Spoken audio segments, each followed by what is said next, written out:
Pagi, siang, sore, malam, kami dari Universitas Tarumanegara, Angkatan 2024, dengan dosen pengampu, Ibu Heni Wiryanata. Perkenalkan, nama saya Fadila dengan NIM 125240071. Perkenalkan, nama saya Roberto Carlos dengan NIM 125240072. Perkenalkan, saya Felisa Jayakarta dengan NIM 125240084. Kami akan membahas mengenai PSAK 103, yaitu kombinasi bisnis, dan PSAK 110 mengenai laporan keuangan konsolidasi. Saya akan membahas PSAK 103 mengenai kombinasi bisnis. PSAK 103 mengatur tentang akuntansi kombinasi bisnis. PSAK 103 ini merupakan penomoran baru dari PSAK 22 yang disahkan pada 12 Desember 2022 dan berlaku efektif mulai 1 Januari 2024. Pengertian kombinasi bisnis. Kombinasi bisnis merupakan suatu transaksi yang dimana suatu entitas sebagai pengakuisisi memperoleh pengendalian atas satu atau lebih bisnis yang disebut sebagai pihak diakuisisi. Ruang lingkup kombinasi bisnis. Standar ini berlaku untuk transaksi atau peristiwa yang memenuhi kriteria kombinasi bisnis, kecuali 1. Pembentukan pengaturan bersama atau joint venture. Yang kedua, akuisisi aset atau kelompok aset yang bukan merupakan suatu bisnis. Ketiga, kombinasi entitas atau bisnis sepengendali atau under common control. Selanjutnya, tujuan kombinasi bisnis. Tujuan kombinasi bisnis dalam PSAK 103 ini bertujuan untuk meningkatkan kualitas informasi tentang kombinasi bisnis dalam laporan keuangan dengan fokus pada 3 aspek, yaitu relevansi, keandalan, dan daya banding. Dalam mencapai tujuan tersebut, pernyataan ini mengatur perlakuan bagi pihak pengakuisisi untuk yang pertama, menentukan cara pengakuan dan pengukuran aset, liabilitas, dan kepentingan non-pengendali atau NCI yang diperoleh dalam akuisisi. Yang kedua, mengatur pengakuan goodwill atau gain from bargain purchase. Yang ketiga, memastikan perusahaan menggunakan metode akuisisi. Yang keempat, memberikan informasi yang jelas kepada pengguna laporan keuangan tentang dampak kombinasi bisnis terhadap posisi dan kinerja perusahaan. Selanjutnya, identifikasi kombinasi bisnis. Di sini, entitas mengatur apakah suatu transaksi atau peristiwa lain merupakan kombinasi bisnis dengan syarat bahwa aset yang diperoleh dan liabilitas yang diambil alih merupakan suatu bisnis. Jika aset yang diperoleh bukan suatu bisnis, maka entitas pelapor mencatat transaksi atau peristiwa lain tersebut sebagai akuisisi aset. Prinsip utama pihak pengakuisisi memperoleh pengendalian atas pihak diakuisisi dengan beberapa cara, yaitu aset dan liabilitas diakui dan diukur berdasarkan nilai wajar pada saat tanggal akuisisi. Goodwill timbul jika imbalan lebih besar dari nilai wajar aset neto teridentifikasi. Jika imbalan lebih kecil, maka timbul keuntungan pembelian dengan diskon atau gain from bargain purchase. Yang terakhir, pengungkapan harus cukup untuk menjelaskan dampak keuangan kombinasi bisnis. Selanjutnya, bentuk kombinasi bisnis. Bentuk-bentuk kombinasi bisnis atau penggabungan usaha yang pertama ada merger. Merger ini penggabungan usaha di mana hanya akan ada satu perusahaan yang bertahan dari berbagai perusahaan yang bergabung dan perusahaan lainnya dibubarkan. Yang kedua, konsolidasi. Konsolidasi ini merupakan penggabungan usaha di mana kedua perusahaan yang melakukan penggabungan usaha langsung dibubarkan dan aset serta kewajiban dari kedua perusahaan ditransfer ke perusahaan yang baru dibentuk. Yang ketiga, akuisisi saham. Akuisisi saham ini terjadi ketika sebuah perusahaan mengakuisisi saham berhak suara perusahaan lain dan perusahaan-perusahaan yang terlibat tersebut melanjutkan operasi perusahaannya sebagai entitas legal terpisah, namun saling terkait. Nah, di sini kita akan membahas metode akuisisi. Dalam kombinasi bisnis, entitas mencatat setiap kombinasi bisnis dengan menerapkan metode akuisisi dengan langkah-langkah sebagai berikut. Yang pertama, pengidentifikasian pihak pengakuisisi. Yang kedua, penentuan tanggal akuisisi. Yang ketiga, pengakuan dan pengukuran aset teridentifikasi yang diperoleh, liabilitas yang diambil alih, dan kepentingan non-pengendali pihak diakuisisi. Yang keempat, pengakuan dan pengukuran goodwill atau keuntungan dari pembelian dengan diskon. Yang kelima, mengukur kepentingan NCI atau non-controlling interest. Selanjutnya, identifikasi pihak pengakuisisi. Entitas yang mengalihkan kas atau aset lain atau menimbulkan liabilitas. Entitas yang menerbitkan kepentingan ekuitas tersebut. Entitas yang bergabung yang ukuran relatifnya atau diukur dengan sebagai contoh aset penghasilan atau laba yang secara signifikan lebih besar dari ukuran entitas yang bergabung lainnya. Selanjutnya, penentuan tanggal akuisisi. Penentuan tanggal akuisisi dalam kombinasi bisnis ini, pihak pengakuisisi mengidentifikasi tanggal akuisisi, yaitu tanggal pihak pengakuisisi memperoleh pengendalian atas pihak diakuisisi. Tanggal pengakuisisi secara hukum mengalihkan imbalan, memperoleh aset, dan mengambil alih liabilitas pihak yang diakuisisi, yaitu tanggal penutupan. Dapat terjadi sebelum atau sesudah tanggal penutupan. Selanjutnya, pengakuan dan pengukuran aset teridentifikasi yang diperoleh, liabilitas yang diambil alih, dan kepentingan pengendali pada pihak diakuisisi. Yang pertama, prinsip pengakuannya. Mengklasifikasikan atau menentukan aset teridentifikasi yang diperoleh dan liabilitas yang diambil alih sebagaimana diperlukan untuk menerapkan SAK selanjutnya. Membuat klasifikasi berdasarkan pada persyaratan kontraktual, kondisi ekonomi, kebijakan operasional atau akuntansinya, dan kondisi terkait lainnya yang ada pada tanggal akuisisi. Pengecualian atas kontrak sewa operasi dan kontrak asuransi. Dilihat kondisi kontrak pada tanggal akuisisi. Sedangkan prinsip pengukurannya, pihak pengakuisisi mengukur aset teridentifikasi yang diperoleh dan liabilitas yang diambil alih sebesar nilai wajar pada tanggal akuisisi. Pengukuran kepentingan non-pengendali baik pada nilai wajar atau pada proporsi kepemilikan non-pengendali atas aset neto teridentifikasi dari pihak yang diakuisisi. Seluruh komponen lain dari kepentingan dan pengendali diukur pada nilai wajar pada tanggal akuisisi, kecuali terdapat dasar pengukuran lain yang disyaratkan oleh SAK. Selanjutnya pengecualian dari prinsip pengakuan dan pengukuran. Yang pertama ada pada pengakuan liabilitas kontingensi, yaitu dalam PSAK 237 tidak berlaku. Yang kedua, dalam pengukuran, hak yang diperoleh kembali aset tak berwujud, penghargaan pembayaran berbasis saham, itu dalam PSAK 102. Selanjutnya aset dimiliki untuk dijual, yaitu dalam PSAK 105. Yang ketiga, pengukuran dan pengakuan, yaitu ada pajak penghasilan, itu terdapat pada PSAK 212. Selanjutnya imbalan kerja, itu terdapat dalam PSAK 219. Selanjutnya aset identifikasi atau nilai yang dijamin. Yang terakhir sewa di mana pihak akuisisi merupakan penyewa atau terdapat dalam PSAK 116, yaitu mengenai sewa. Selanjutnya pengakuan dan pengukuran goodwill atau keuntungan dari pembelian dengan diskon. Yang pertama prinsip pengakuannya. Pihak pengakuisisi mengakui goodwill pada tanggal akuisisi. 2. Goodwill diukur berdasarkan selisih antara nilai gabungan imbalan yang dialihkan, kepentingan dan pengendali, dan kepentingan sebelumnya, dengan jumlah neto aset teridentifikasi dan liabilitas yang diambil alih. Yang kedua prinsip pengukuran. Yang pertama imbalan yang dialihkan diukur menggunakan nilai wajar pada tanggal akuisisi. Yang kedua aset indemnifikasi dan liabilitas yang diambil alih juga diukur sesuai PSAK pada tanggal akuisisi. Yang ketiga, jika kombinasi bisnis dilakukan bertahap, kepentingan ekuitas sebelumnya diukur kembali pada nilai wajarnya. Nah, selanjutnya pengecualian dari prinsip pengakuan dan pengukuran. Yang pertama, jika jumlah aset neto teridentifikasi melebihi nilai imbalan yang dialihkan, maka timbul keuntungan dari pembelian dengan diskon. Yang kedua, keuntungan tersebut diakui dalam laporan laba rugi. Yang ketiga, sebelum diakui, pihak pengakuisisi wajib meninjau kembali identifikasi aset dan liabilitas serta ketepatan pengukurannya. Seperti yang telah dibahas yang sebelumnya mengenai pengakuan dan pengukuran goodwill, di sini ada imbalan yang dialihkan. Imbalan yang dialihkan diukur dengan nilai wajar. Penjumlahan seluruh aset yang dialihkan pengakuisisi, liabilitas yang diakuisisi pengakuisisi, dan kepentingan ekuitas yang diterbitkan oleh pengakuisisi. Penghargaan karyawan yang termasuk dalam imbalan yang dialihkan dalam kombinasi bisnis diukur sesuai metode yang diatur dalam PSAK 102, yaitu pembayaran berbasis saham pada tanggal akuisisi. Nilai tercatat imbalan yang dialihkan dinilai dengan nilai wajar sebagai keuntungan dan kerugian pada tanggal akuisisi, kecuali tetap berada dalam entitas atau tidak boleh diakui. Selanjutnya, imbalan kontingensi. Imbalan kontingensi ini timbul karena kesepakatan. Pihak pengakuisisi mengakui imbalan kontingensi pada nilai wajar pada tanggal akuisisi. Pihak pengakuisisi mengklasifikasikan sebagai liabilitas atau ekuitas berdasarkan definisi instrumen ekuitas. Itu terdapat dalam PSAK 232 mengenai instrumen keuangan, yaitu dalam penyajian. Yang terakhir, pihak pengakuisisi mengklasifikasikan hak atas imbal hasil yang dari imbalan yang dialihkan sebelumnya sebagai aset jika memenuhi kondisi tertentu. Pedoman tambahan untuk menerapkan metode akuisisi untuk jenis bisnis tertentu.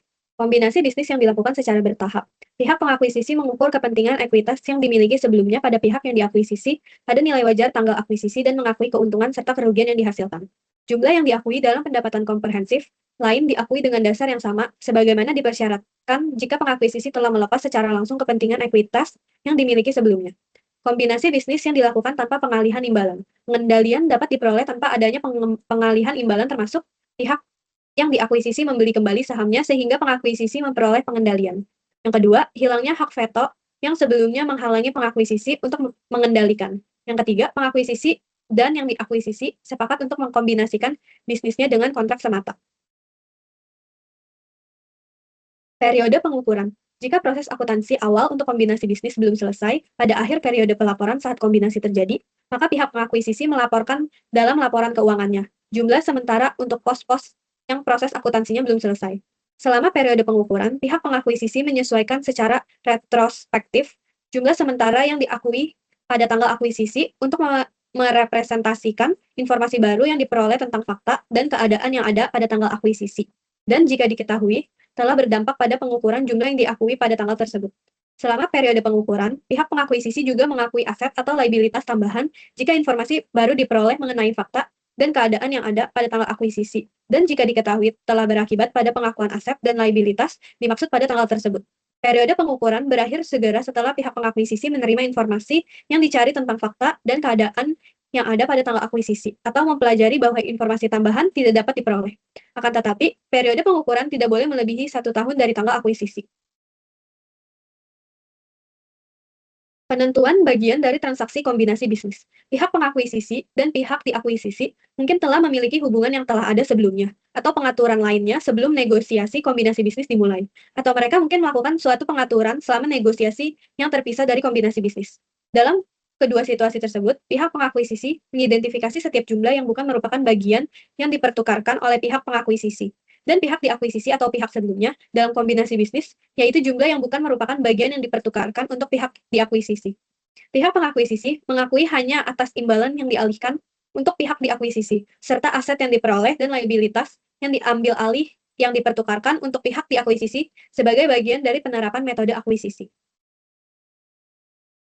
Akuntansi dan pengukuran setelah pengakuan awal. Secara umum, setelah pengakuan awal dalam kombinasi bisnis, pihak pengakuisisi akan mengukur dan mencatat aset yang diperoleh, liabilitas yang diambil alih atau terjadi, dan instrumen ekuitas yang diterbitkan dalam kombinasi bisnis sesuai dengan ketentuan SAK Indonesia berdasarkan karakteristik masing-masing pos. PSAK juga memberikan pedoman khusus terkait perlakuan akuntansi setelah pengakuan awal untuk pos tertentu, yaitu hak yang diperoleh kembali, liabilitas kontingensi yang diakui pada tanggal akuisisi, aset indemnifikasi, dan imbalan kontingensi. Paragraf PP 63 memberikan pedoman penerapan yang terkait. Akuntansi dan pengukuran setelah pengakuan awal. Yang pertama, hak yang diperoleh kembali. Hak yang diperoleh kembali yang diakui sebagai aset tak berwujud diamortisasi selama sisa periode kontraktual. Dari kontrak yang mendasari pemberian hak tersebut, pihak pengakuisisi yang selanjutnya menjual hak yang diperoleh kembali kepada pihak ketiga, memasukkan nilai tercatat aset tak berwujud tersebut dalam menentukan keuntungan atau kerugian dari penjualan. Yang kedua adalah liabilitas kontingensi yang diakui pada tanggal akuisisi. Setelah pengakuan awal dan sampai liabilitas diselesaikan, dibatalkan, atau kadaluarsa, pihak pengakuisisi mengukur liabilitas kontingensi yang diakui dalam kombinasi bisnis pada nilai yang tinggi, antara lain jumlah yang diakui sesuai dengan PSAK 237, provisi, liabilitas kontingensi, dan aset kontingensi. Jumlah yang pada awalnya diakui setelah dikurangi, jika dapat diterapkan, jumlah akumulasi penghasilan diakui secara sesuai dengan prinsip PSAK 115, pendapatan dari kontrak dengan pelanggan. Persyaratan ini tidak berlaku terhadap kontrak yang dicatat sesuai dengan PSAK 109, instrumen keuangan. Yang ketiga ada aset indemnifikasi. Pada setiap akhir periode pelaporan selanjutnya, pihak pengakuisisi mengukur aset indemnifikasi yang diakui pada tanggal akuisisi dengan dasar yang sama dengan liabilitas atau aset yang dijamin. Tunduk kepada setiap pembatasan kontraktual atau jumlahnya, dan untuk aset indemnifikasi yang setelah pengakuan awalnya tidak diukur pada nilai wajarnya, maka berdasarkan pada penilaian manajemen tentang kolektibilitas aset indemnifikasi tersebut. Pihak pengakuisisi menghentikan pengakuan aset indemnifikasinya ketika pihak pengakuisisi mengambil aset, menjualnya, atau kehilangan haknya. Yang keempat ada imbalan kontingensi. Perubahan nilai wajar imbalan kontingensi setelah tanggal akuisisi dan bukan merupakan penyesuaian periode pengukuran dicatat sebagai berikut. Yang pertama, imbalan kontingensi yang diklasifikasikan sebagai ekuitas tidak diukur kembali dan penyelesaian selanjutnya dicatat dalam ekuitas. Yang kedua, imbalan kontingensi lain dalam lingkup PSAK 109, instrumen keuangan diukur pada nilai wajar setiap tanggal pelaporan dan perubahan nilai wajar diakui di laba rugi sesuai PSAK 109. Yang ketiga, imbalan kontingensi lain tidak dalam lingkup PSAK 109 diukur pada nilai wajar pada setiap tanggal pelaporan dan perubahan atas nilai wajar tersebut diakui dalam laba rugi. Pengungkapan. Pihak pengakuisisi mengungkapkan informasi yang memungkinkan pengguna laporan keuangan dapat mengevaluasi sifat dan dampak keuangan dari kombinasi bisnis yang terjadi. Yang pertama, selama periode pelaporan berjalan. Atau yang kedua, setelah akhir periode pelaporan tetapi sebelum tanggal penyelesaian laporan keuangan. Pihak pengakuisisi mengungkapkan informasi yang memungkinkan pengguna laporan keuangan dapat mengevaluasi dampak keuangan dari penyesuaian yang diakui pada periode pelaporan yang berjalan yang berhubungan dengan kombinasi bisnis yang terjadi periode tersebut atau periode sebelumnya. Yang selanjutnya, kami akan membahas PSAK 110 berjudul Laporan Keuangan Konsolidasian. Laporan konsolidasi adalah laporan keuangan suatu kelompok usaha yang di dalamnya aset, liabilitas, ekuitas, penghasilan, beban, dan arus kas entitas induk dan entitas anak disajikan sebagai suatu entitas ekonomi tunggal. Prinsip dari penyusunan konsolidasi, seluruh aset, liabilitas, pendapatan, dan beban perusahaan induk serta entitas anak digabung dan disajikan sebagai satu laporan keuangan konsolidasi. Laporan keuangan konsolidasi menggambarkan seluruh perusahaan dalam grup sebagai satu kesatuan ekonomi yang saling terhubung. Kepentingan pemegang saham, non-pengendali, tetap disajikan secara terpisah dalam laporan keuangan konsolidasi. Transaksi antar perusahaan dalam satu grup tidak boleh dicatat ganda, sehingga harus dieliminasi pada saat konsolidasi. Tujuan utamanya, mensyaratkan entitas yang mengendalikan satu atau lebih entitas lain untuk menyajikan laporan keuangan konsolidasian, mendefinisikan prinsip pengendalian, dan menetapkan pengendalian sebagai dasar konsolidasi. Menetapkan bagaimana cara menerapkan prinsip pengendalian untuk mengidentifikasi apakah investor mengendalikan investi sehingga investor mengonsolidasi investi. Menetapkan persyaratan akuntansi untuk penyusunan laporan keuangan konsolidasian, dan mengidentifikasi entitas investasi dan menetapkan pengecualian untuk mengonsolidasi entitas anak tertentu dari entitas investasi. Oke, baik. Selanjutnya yaitu mengenai pengendalian PSAK 110. Investor mengendalikan investi ketika investor terekspos atau memiliki hak atas imbal hasil variabel dari keterlibatannya dengan investi dan memiliki kemampuan untuk mempengaruhi imbal hasil tersebut melalui kekuasaannya atas investi.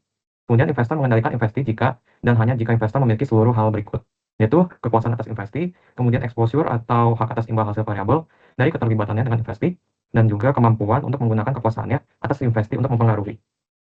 Kemudian ada skema, jadi skema ini menunjukkan bahwa pengendalian itu dalam laporan keuangan konsolidasi tidak hanya ditentukan oleh persentase kepemilikan saham, tapi oleh adanya yang pertama itu kekuasaan atau investi, kemudian ada exposure terhadap hasil variabel investi, dan juga kemampuan menggunakan kekuasaan tersebut untuk mempengaruhi hasil yang diterima.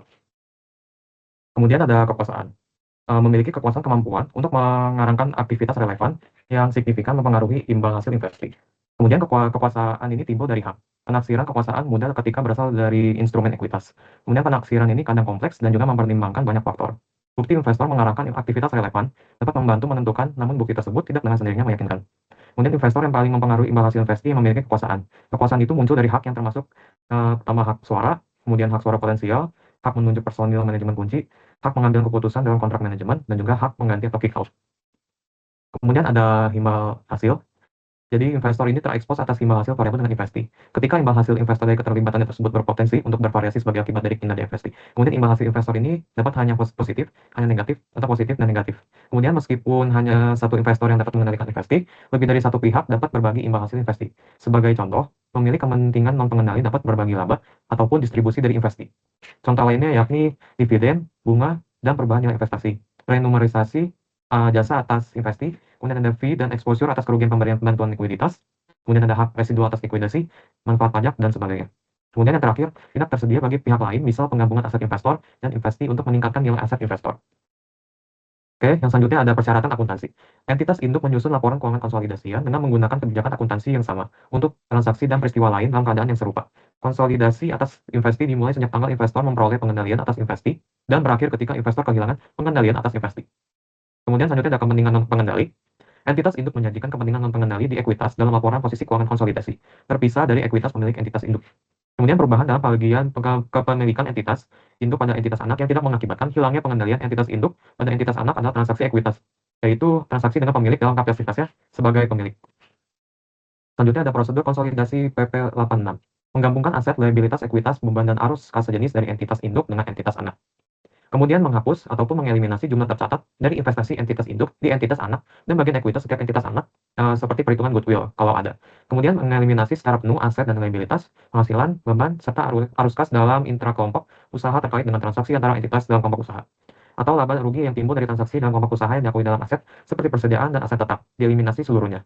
Nah, kerugian dalam kelompok usaha ini mengindikasikan adanya penurunan nilai yang mensyaratkan pengakuan dalam laporan keuangan konsolidasi.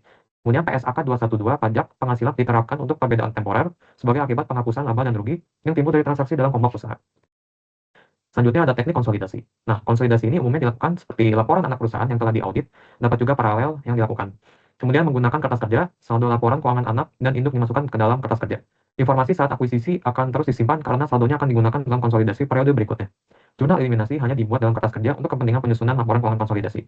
Kemudian, penyusunan laporan keuangan konsolidasi harus memperhatikan kertas kerja yang telah dibuat pada periode sebelumnya, karena terdapat beberapa saldo akun dalam laporan keuangan konsolidasi yang bukan merupakan saldo dalam laporan keuangan tersendiri.